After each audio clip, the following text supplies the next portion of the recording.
وحدي أو كيف السبيل أنت بالتحدي تصنع المستحيل لا تقل لي وحدي أو كيف السبيل أنت بالتحدي تصنع المستحيل.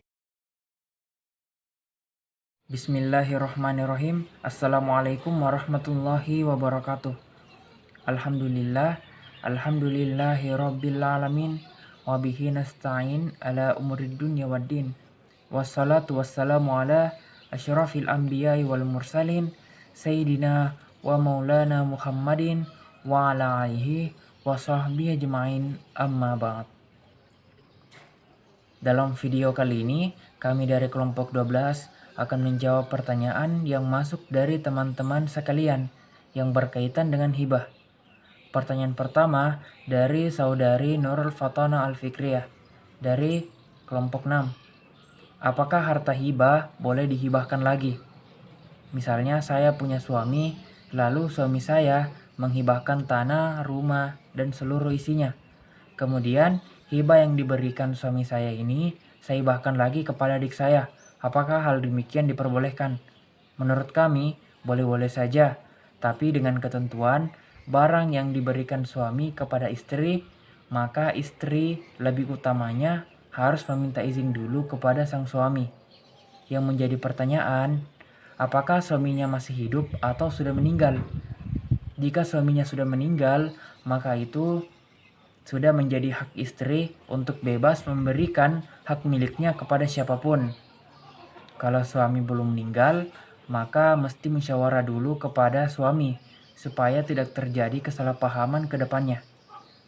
Kesimpulannya yaitu diperbolehkan memberikan barang hibah ke adik dengan ketentuan bahwa suami menyetujui dan yang pastinya harus ada musyawarah terlebih dahulu antara sang suami dan istri. Jika suaminya sudah meninggal, maka itu sudah tidak menjadi hak untuk bermusyawarah atau sudah menjadi hak istri untuk bebas memberikan hak miliknya kepada siapapun. Pertanyaan selanjutnya akan dilanjutkan oleh saudari Wulandari. Baiklah, selanjutnya kelompok kami akan menjawab pertanyaan dari saudara Mario Mega Saputra, perwakilan dari kelompok 9. Adapun pernyataan dari pertanyaannya, Nabi Shallallahu Alaihi Wasallam bersabda yang artinya, perumpamaan orang yang mengambil kembali hibahnya ibarat seekor anjing yang muntah kemudian menelan kembali muntahnya. Adapun pertanyaannya, apabila ada orang yang telah memberikan hibahnya kepada seseorang, setelah beberapa hari orang yang menerima hibah tersebut dilihat oleh si pemberi hibah dan melihat dia menyalahgunakan hibahnya dengan sesuatu yang haram, digunakan untuk bermaksiat. Jika si pemberi hibah mengambil kembali hibahnya, bagaimanakah pandangan hukum Islam tentang kejadian tersebut? Adapun jawabannya, sebagaimana yang kita ketahui bahwa setelah memberi hibah kita tidak boleh mengambilnya kecuali hibah orang tua kepada turunannya atau kepada anaknya. Akan tetapi, jika ketika kita memberi hibah tersebut dan si penerima telah mempergunakannya, namun ternyata diketahui bahwa dia mempergunakannya untuk bermaksiat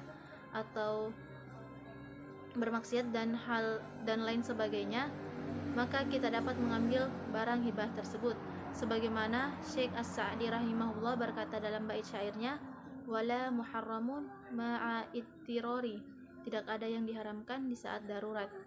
Kemudian para fuqaha lainnya mengungkapkan kaidah di atas dengan perkataan ad-daruratu tubihul mahzurat, keadaan darurat membolehkan sesuatu yang terlarang. Jadi dapat kita simpulkan bahwa perkara haram bisa menjadi halal ketika dalam keadaan sempit. Begitu juga dengan barang hibah yang sudah diberikan. Kita tidak boleh mengambilnya lagi sebagaimana ketentuan dalam dasar hukum hibah. Namun, karena perkaranya membawa mudarat yang lebih besar daripada manfaat barang hibah tersebut, maka barang hibah tersebut dapat ditarik kembali.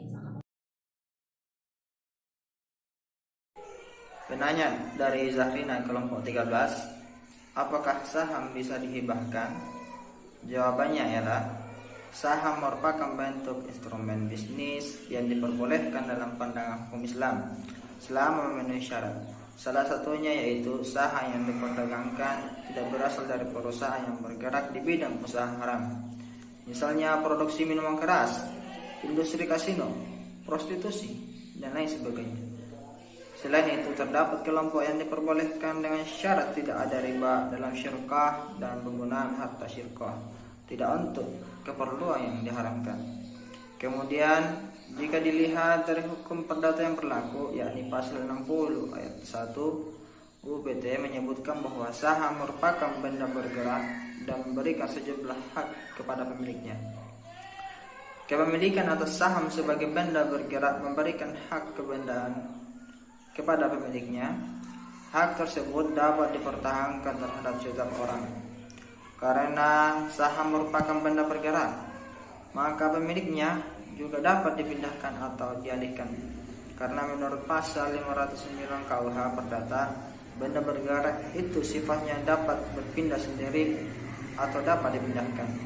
Jadi, tentang pertanyaan tadi apakah saham bisa dihibahkan? Menurut kami, pada dasarnya saham dapat dihibahkan. Sekian tanya jawab dari kelompok kami. Lebih dan kurangnya mohon dimaafkan. Akhirul kalam, wallahul musta'an wal itiklan. Assalamualaikum warahmatullahi wabarakatuh.